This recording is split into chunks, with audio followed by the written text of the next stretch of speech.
పాతాళ లోకంలో నాగులిచ్చిన అమృతాన్ని చాలా ఎక్కువ తాగి పడుకున్న భీముడు 8 రోజుల తర్వాత నిద్రలేశాడు. He woke up with a completely different energy.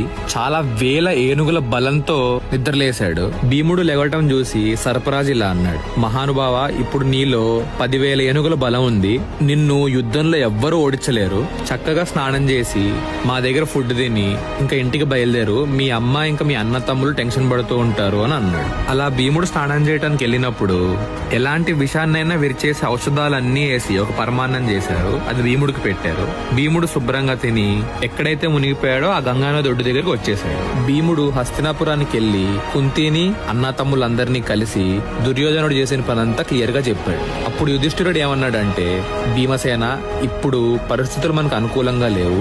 So ఇప్పుడు నువ్వు ఏదైతే చెప్పావో అది నీలోనే దాసుకో, ఎక్కడా బయట చెప్పొద్దు అని చెప్పాడు. పాండవులు ఏం జరగనట్టు ఉండటం చూసి దుర్యోధనుడు తట్టుకోలేకపోయాడు. అసలు వీళ్ళు ఏం ఆలోచిస్తున్నారు, వీళ్ళు అసలు ఎంత కామ్గా ఎందుకున్నారు, వీళ్ళ ప్లాన్ ఏంటో అర్థం కాక ఎలాగైనా వీళ్ళని రెచ్చగొడితే గానీ వీళ్ళు ఏం ఆలోచిస్తున్నారో అర్థం కాదని ఒక ప్లాన్ వేశాడు. భీముడు ఫుడ్ లో మళ్ళీ విషం కలుపుదామని అనుకున్నాడు.